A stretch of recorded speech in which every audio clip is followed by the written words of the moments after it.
নমস্কার, নতুন বাংলা থেকে বলছি সন্ময় বন্দ্যোপাধ্যায়। শেষে পরিস্থিতি যা দাঁড়ালো, কল্যাণ বন্দ্যোপাধ্যায় স্কুল সার্ভিস কমিশনের বিরুদ্ধে মুখ খুললেন সুপ্রিম কোর্টে। গতকাল আপনারা জানেন যে সুপ্রিম কোর্টে 25,753 জনের চাকরি চলে যাওয়া নিয়ে প্রধান বিচারপতি জাস্টিস চন্দ্রচূড়ের বেঞ্চে শুনানি যখন শুরু হয়েছে, সেই শুনানির পর্বে একটা জায়গায় যেখানে দাঁড়িয়ে মামলাটি পরবর্তীকালে 6ই অগাস্ট নতুন করে আবার শোনা হবে, তার কিছু প্রসিডিওর সেইগুলো নিয়ে যখন আলোচনা হচ্ছে, তখন বিভিন্ন আইনজীবীরা কথা বলছেন, সেখানে বিভিন্ন পক্ষের আইনজীবীরা রয়েছেন। সেখানে কল্যাণ বন্দ্যোপাধ্যায় উপস্থিত ছিলেন। গ্রুপ সি, গ্রুপ ডি যারা চাকরি হারিয়েছেন তাঁদের হয়ে লড়াই করার জন্য, এবং সেইটা করতে গিয়ে হঠাৎ আচমকা স্কুল সার্ভিস কমিশনের বিরুদ্ধে কথা বলেন। অথচ স্কুল সার্ভিস কমিশন হচ্ছে নবান্নের অ্যাপয়েন্টেড অথরিটি। সেখানে বসে রয়েছেন বিকাশ ভবনের অ্যাপয়েন্টেড অথরিটি বসে রয়েছেন, ব্রাত্য বসুর নিযুক্ত লোকজন বসে রয়েছেন। সেই স্কুল সার্ভিস কমিশনের বিরুদ্ধে কথা বলছেন কি? কল্যাণ বন্দ্যোপাধ্যায়। একটু ভিমড়ি খেয়েছিলাম যখন লাইভ স্ট্রিমিংটা শুনছিলাম। আমি প্রাথমিকভাবে ভিমড়ি খেয়ে ভাবলাম হলোটা কি, যে কল্যাণ বন্দ্যোপাধ্যায় শেষ পর্যন্ত নবান্নের বিরুদ্ধে কথা বলছেন। নবান্নের যারা শাসক দল, সরকারি যারা শাসক দল, সেই শাসক দলের তিনি নির্বাচিত সাংসদ, মমতা বন্দ্যোপাধ্যায়ের ট্রাস্টেড লেফটেন্যান্ট।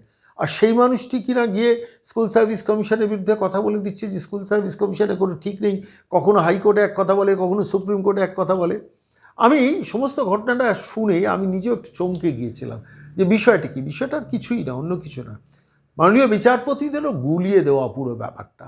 যে কল্যাণ বন্দ্যোপাধ্যায় শেষ পর্যন্ত শাসক দলের এমপি হয়ে 25,753 মধ্যে যে জলটা মেশানো হচ্ছে, জালিয়াতির চাকরি যাদের হয়েছে, তাদের চাকরি যখন চলে যাওয়ার পরিস্থিতি তৈরি হয়েছে, সেই দিন গিয়ে শেষ পর্যন্ত সুপ্রিম কোর্টে স্কুল সার্ভিস কমিশনের বিরুদ্ধে কথা বলছেন কল্যাণ বন্দ্যোপাধ্যায়। এবং পরবর্তীকালে যেটা বুঝলাম, অন্য কিছু না, এটা ও ধরনের চালাকি, অর্থাৎ রাজ্য সরকারের ভেতরে থেকেও আবার স্কুল সার্ভিস কমিশনের বিরুদ্ধে কথা বলে পুরো বিষয়টাকে ঘেঁটে দেওয়ার একটা প্রসেস। এবং ঠিক তাই, আমার অনুমানটাই ঠিক তাই। পরবর্তীকালে আমি যা শুনলাম, আইনজীবী বিক্রম বন্দ্যোপাধ্যায়, আমি দেখছিলাম কল্যাণবাবুর পাশেই পেছনেই দাঁড়িয়েছিলেন, তিনিও এই মামলায় অন্যতম আইনজীবী হিসেবে দিল্লিতে পৌঁছে গেছেন।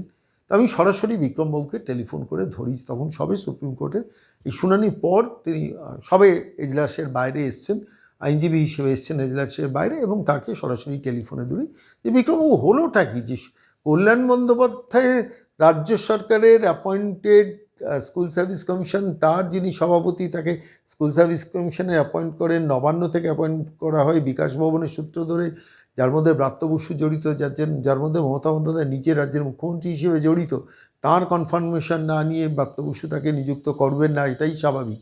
আর সেইখানে দাঁড়িয়ে তার বিরুদ্ধে কথা বলছেন কল্যাণ বন্দ্যোপাধ্যায়। অঙ্কটা কি তাই পুরো বিষয়টাকে গুলিয়ে দেওয়া? বিক্রমবাবু তাই বললেন, বলে গোলে মেলে ব্যাপারটাকে যাতে অযোগ্যদের চাকরিটা বাঁচানো যায়, তার জন্য সব নানান ধরনের স্টাইল অ্যান্ড অপারেশন কল্যাণবাবু সেটাই করেছেন।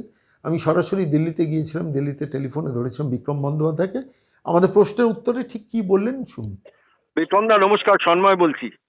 নমস্কার সন্ময়বাবু, বলুন। বলছি স্কুল সার্ভিস কমিশনের সংক্রান্ত 25,753 জনের বাতিলে যে মামলা ছিল, আজকে আমি দেখছিলাম লাইভ স্ট্রিমিং এ, আপনিও আদালতে ছিলেন জাস্টিস চন্দ্রচূড়ের সামনে। একটা অদ্ভুত জিনিস লক্ষ্য করলাম, কল্যাণ বন্দ্যোপাধ্যায় তিনি স্কুল সার্ভিস কমিশনকে বেশ গালমন্দ করলেন। হলোটা কি?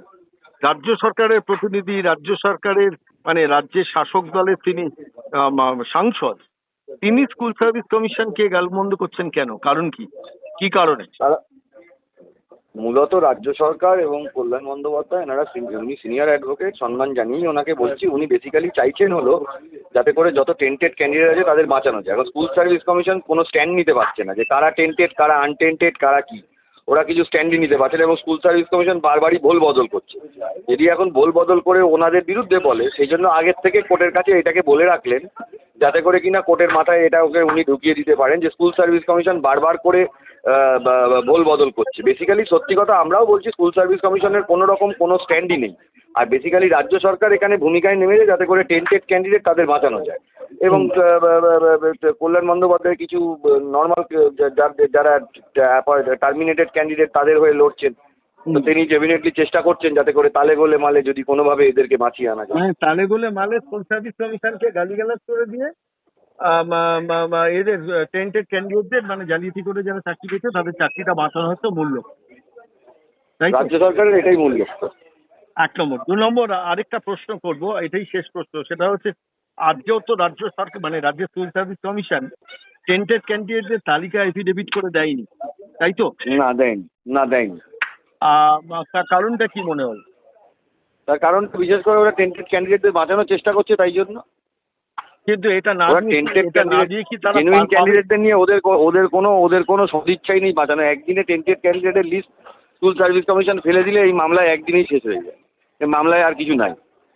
তার মানে টেন্টেড এখন কোর্ট চেষ্টা করছে যাতে করে যদি জেনুইন ক্যান্ডিডেট যদি কেউ থেকে থাকে তাদের তো একদম মানে কোর্টের যে মানে জাস্টিস ডিওয়াই চন্দ্রচূড়ের এর আগেও জাজমেন্ট আছে, যেটা যদি স্যাগ্রিগেশন পসিবল হয়, স্লাইটেস্ট পসিবলও যদি চেষ্টা করে স্যাগ্রিগেট করে কিছু জেনুইন ক্যান্ডিডেটকে বাঁচানো যায়, তাহলে সেই চেষ্টা করতে হবে। একটা তো মানে নিরপরাধ লোককে তো আর ফাঁসি দড়িতে চড়িয়ে দেওয়া যায় না, এইরকম বিষয়টা। কিন্তু সেটার যদি জন্য আমি তিনি চেষ্টা করছি। স্পেসিফিক প্রশ্ন, টেন্টেড ক্যান্ডিডেটের তালিকা যদি এফিডেভিট করে না দেয় স্কুল সার্ভিস কমিশন, তাহলে শেষ পর্যন্ত তো মরবে যারা যোগ্য প্রার্থী শেষ তারাই, তাই নয় পর্যন্ত কি? চেষ্টা হবে যাতে করে জেনুইন ক্যান্ডিডেট যারা তাদেরকে বাঁচানো যায়। যদি একান্ত না যায় তখন সবাই যাবে। মানে যদি একান্ত না যায় তখন সবাই যাবে। সরকারের, তাই তো? হ্যাঁ, কি বললেন? বলছি টেন্টেড তালিকাটা কোর্টে না দেওয়ার ধান্দাই তো রয়েছে স্কুল সার্ভিস কমিশনের, তাই তো মনে হচ্ছে। রাজ্য সরকার এবং স্কুল সার্ভিস কমিশন দুজনেরই টেন্টেড ক্যান্ডিডেটদের তালিকা না দেওয়ার চিন্তা ভাবনাই তারা করে রেখেছেন। নাহলে এতদিনে তো হাইকোর্টে তো রেকর্ড আছে, তো প্রত্যেক দিন কতগুলো করে কোর্ট জিজ্ঞেস করেছে, অর্ডারের রেকর্ড আছে যে তোমরা একটা স্যাগ্রিগেশন করো, কোনোটাই জমা দেয়নি। বলছে যে আমরা স্যাগ্রিগেশন করতে পারবো না, কত ইলিগালিটি। আমরা জানি না সিবিআই যা বলেছে। লাস্ট প্রশ্ন, যদি টেন্টেড ক্যান্ডিডেটদের তালিকা না দেয় শেষ পর্যন্ত ধরুন স্কুল সার্ভিস কমিশন, তাহলে ভাগ্য পুরবে কি যোগ্যদের? তার কোপ করতে তো পারে, ডেফিনেটলি যোগ্যদের যেতে তো পারে। যদি আলটিমেটলি টেন্টেড আর আনটেন্টেড কেস সেটা বোঝাই না যায়, তাহলে পুরোটাই যাবে। ঠিক। আর সিবিআই 8,000 টেন্টেড ক্যান্ডিডেট বলেছে, রাজ্য সরকার প্রাইমারিলি 5,000-এর মধ্যে অঙ্কটাকে বাঁধার চেষ্টা করছে। যদি if there is a conflict between the two, তাহলে কি কোর্টের মানে এই হিয়ারিং এর প্রসেসটা আরো লেংদি হবে? হিয়ারিং এর তো কিছুটা লেন্দি হবেই, কারণ বেসিক্যালি রাজ্য সরকার এই 5,000 8,000 এই যে ফিগারগুলো গোলানোর চেষ্টা এই জন্যই করছে যাতে করে কিনা টেন্টেড আর আনটেন্টেডের সংখ্যাটা বোঝা না যায়। ঠিক ঠিক। আর এটা পুরো জলের মতন পরিষ্কার, যারা ধরুন আমরা মামলা করেছি বা যারা মামলা করেছে তারা কোনো মানে নিরপরাধ লোকের ওপর কোনো অভিযোগ করাই হয়নি। সুপ্রিম কোর্টে যখন হিয়ারিং চলবে, এখনো তো হিয়ারিং শুরু হয়নি, সব পক্ষ যখন হিয়ারিং করবে তখন আপনারা দেখবেন ক্যান্ডিডেটদের মধ্যে থেকেই একটা অংশ বলবে যে আমরা আমাদের এগেনস্টে কোনো অ্যালিগেশন নেই, আবার একটা অংশ বলে, এর আগেও বলেছে। যেরকম ধরুন ইন সার্ভিস ক্যাটাগরি টিচার যারা ছিল তাদের তরফ থেকে প্রথম দিন রঞ্জিত কুমার দাঁড়িয়েছিলেন, তিনি বলেছেন আমাদের এগেনস্টে কোনো অ্যালিগেশন নেই, তাদের এগেনস্টে সত্যি কোনো অ্যালিগেশন নেই। এরকম অনেক ক্যান্ডিডেট আছে যাদের এগেনস্টে কোনো 25,000-এর মধ্যে প্রায় অ্যারাউন্ড 17-18,000-এর কোনো এগেনস্টে কোনো অ্যালিগেশন নেই। ঠিক ঠিক। কিন্তু যদি সেটাকে মানে বাছা না যায় যে কারা জেনুইন আর কারা ফলস, তাহলে আলটিমেটলি কিন্তু পুরোটাই চলে যেতে পারে। তা সেইটা একটা প্রচেষ্টা চলছে যাতে করে কিনা তাদেরকে বাছা যাবার পদ্ধতিটা কি হবে, মোডালিটিসটা কি হবে।